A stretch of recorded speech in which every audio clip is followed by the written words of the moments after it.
قرآن پاک میں اللہ تعالیٰ فرماتے ہیں یا ایھا آمنو، ایک مقام پہ فرمایا وَكَذَلِكَ جَعَلْنَاكُمْ أُمَّةً وَسَطًا، ہم نے اپنے محبوب علیہ الصلوۃ والسلام کی لاڈلی امت کو امت وسط بنایا ہے، معتدل امت، اعتدال والی۔ اس آیت پہ آپ غور کریں، 143 143 نمبر آیت ہے، سورہ بقرہ 286 آیات پر مشتمل ہے، تو یہ بالکل اعتدال درمیان میں یہ آیت بن۔ اچھا آیت ہے، نمبر بھی اس کا 143 143 جی۔ اور کہا کہ یہ امت لِتَكُونُوا شُهَدَاءَ عَلَى النَّاسِ، کل قیامت کے دن ساری امتوں کے لیے یہ گواہ بنے گی۔ اور بنیاد کیا بنائیں کہ یہ معتدل مزاج، خیر الامور اوسطها، سب سے بہترین مزاج، سب سے بہترین کام وہ ہیں جو اعتدال کی ترتیب پہ ہوں۔ آقا علیہ الصلوۃ والسلام کی ہر بات میں دنیا آخرت کی نجات ہے، لیکن جس چیز کے ساتھ امام الانبیاء لفظ نجات جوڑ دیں تو اس میں کس قدر نجات آ جائے گی۔ آپ نے فرمایا ثلاث منجیات، 3 چیزیں اپنا لینا، دنیا آخرت میں تمہیں کوئی نجات سے روک نہ سکے گا۔ سب سے پہلی چیز فرمائی خشیت اللہ فی السر والعلانیہ، خوف خدا، کیمرے کی آنکھ دیکھ رہی ہے، فلاں ادارہ دیکھ رہا ہے، فلاں بچہ دیکھ رہا ہے تو گناہ چھوڑ دیتے ہیں، اللہ دیکھ رہا ہے، اس کو کوئی گناہ چھوڑنے کے لیے تیار نہیں۔ دوسرا فرمایا القصد فی الفقر والغنا، چاہے فقر میں ہو، چاہے غنا میں ہو، چاہے تونگری میں ہو، مالداری میں ہو، چاہے فقر و فاقہ میں ہو، اپنے خرچ کو قصد اقتصاد درمیانہ روی میں رکھنا۔ ہمارے ساتھ چاہے ہم انفرادی سطح پہ دیکھیں یا اجتماعی سطح پہ دیکھیں، ہمارے معاملات ہوتے ہیں، حالات ہوتے ہیں یہاں تک کہ سائیکل لینے کے حالات ہوتے ہیں، ہم موٹر سائیکل لینے کے چکروں میں پڑ جاتے ہیں۔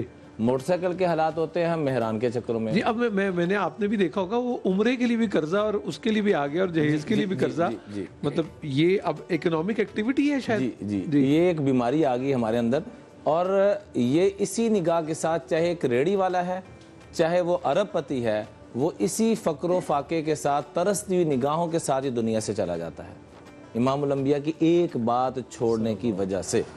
کہ آپ نے فرمایا القصد فی الفقر والغنا، میانہ روی میں آ جانا۔ حضرت عثمان غنی رضی اللہ تعالیٰ عنہ اپنی بیوی کو دیا جلانے کے اوپر ناراضگی کا اظہار فرما رہے ہیں اور فقیر مانگنے والے کو سونے کے ڈھیر بھر بھر کے دے رہے ہیں، تو جب پوچھا جاتا ہے کہ وجہ کیا ہے، فرمایا اس کا حساب رب نے مجھے دینا ہے اور اس کا حساب میں نے رب کو دینا ہے۔ تو اپنی ذات سے ہم بسم اللہ کریں، ابتدا کریں۔ اماں خدیجہ کے بارے میں کل بھی ہم نے ڈیٹیل میں بات کی کہ ملکۃ العرب ہونے کے باوجود، سینکڑوں ملازمین ہونے کے باوجود، ابھی اسلام میں اس طرح کے احکامات بھی نہیں ہے کہ سب کچھ قربان کر دیں، سب کچھ نچھاور کر دیں، لیکن بیس اور بنیاد بنا کے بتایا کہ اپنا سب کچھ تن من دن نچھاور کیا۔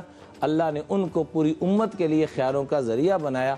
وہ خاتون جو رحمت للعالمین کے لیے رحمت بنی، وہ خاتون جو خاتون جنت کے لیے جنت بنی، وہ کن بنیادوں پر؟ کہ اپنی ذات کو ختم کر دیا۔ انہی روشوں پہ چلتے ہوئے خلفائے راشدین، صحابہ کرام اور عمر بن عبدالعزیز 2 سالوں کے اندر، 2 سال کچھ ماہ کے اندر 3 بر اعظموں میں زکوٰۃ لینے والا نہ تھا۔ وجہ کیا تھی؟ کہ اپنی ذات کے ساری خواہشات کو نہیں، ضروریات کو بھی ترک کر دیا۔ ایسے ہی۔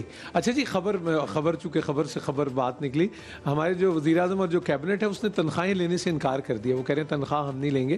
میرا ویسے ایک دل چاہ رہا تھا، میں ویسے اس فورم پہ آپ سے بھی کہوں، یہ جو پہناوا ہوتا ہے نا جی، جو آپ پہنتے ہیں، اس سے بھی بڑی محرومی پیدا ہونا شروع ہو جاتی ہے۔ اس لیے کہ اگر آپ کہیں کہ ہمارے حالات اچھے نہیں ہیں اور آپ اگر اس کے لیے وہ جائیں کسی بھی جگہ پہ کسی سے کوئی مدد کی درخواست کرنے، تو برانڈڈ آپ کا سوٹ ہو، بوٹ آپ کا بہت ہی مہنگا ہو اور ٹائی بھی فرسٹ کلاس ہو اور آپ باپو بنے ہوئے ہوں، تو وہ کہیں گے کہ یار یہ تو کانٹرڈکشن ہے، آپ کہہ رہے ہیں حالات آپ کے خراب ہیں لیکن دکھنے میں لگتے نہیں ہیں۔ تو مجھے لگتا ہے ذرا سادہ ہی سارے کریں تو اچھا ہے، اور قومی لباس کو بھی فروغ دیں تو اور بھی اچھا ہے، جو بھی پہنے لیکن سادہ ہو۔ کیوں آپ کو لگتا ہے کہ لباس بھی عمر بھائی بولنے اور کاٹنے لگتا ہے بعض وقت؟ کیا آپ کو لگتا ہے کہ یہ پہناوا بھی کسی کی محرومی کا باعث بھی بن جاتا ہے؟ اس سے بھی وہ جو کمپیریزن پیدا ہوتا ہے جب آپ کہتے ہیں کہ یار یہ دیکھو نا اے ہونا چاہیے تھا، تو پھر وہ ایک سفر اس کی طرف شروع ہو جاتا ہے۔ یہ ہے اسی لیے شاید جتنی یہ فرامین بتائے جا رہے ہیں وہ اسی لیے ہیں کہ اس کو رائج کیا جائے۔ آپ کیا کہیں گے؟ دیکھیے، action speaks louder than words. اگر کشکول ہم نے بہت مہنگا بنایا ہوا ہے اور بھیک مانگنے کے لیے گئے ہوئے ہیں، تو ظاہر ہے کہ ہمارا عمل یہ بتا رہا ہے کہ ہم دراصل یہ بھیک اور یہ کشکول اپنے ملک اور قوم کے لیے نہیں بلکہ اپنے ملک اور قوم کو ایک ایسے عذاب کی طرف دھکیلنے کے لیے ہم اس طرف جا رہے ہیں کہ جو شاید ہم کبھی کمپنسیٹ نہ کر سکیں. جی آپ دیکھیے کہ 1400 سالہ تاریخ اسلامی میں ہمیں ایک بات ہمیشہ ہم پر یہ واضح کی گئی ہے کہ اللہ تعالیٰ نے حق اور باطل کا معیار نبی کریم صلی اللہ علیہ وسلم کی سنت کو رکھا ہے. آپ دیکھیے قرآن مجید میں خود اللہ تعالیٰ فرماتا ہے کہ جب اہل ایمان خرچ کرتے ہیں تو لم یسرفوا ولم یقتروا، یعنی وکان بین ذالک قواما، کہ نہ وہ اسراف کرتے ہیں نہ وہ بخیلی کرتے ہیں بلکہ درمیان کی راہ کو اختیار کر لیتے ہیں. اب یہ جو میانہ روی اور اعتدال ہے یہ صرف خرچ کرنے میں نہیں ہے، یہ میانہ روی اور اعتدال آپ کی اور ہماری فکر میں بھی ہے، فکر میں بھی ہے، عقیدے میں بھی ہے، عمل میں بھی ہے، یہاں تک کہ زندگی کا کوئی بھی کام یا عمل یا قول ہو.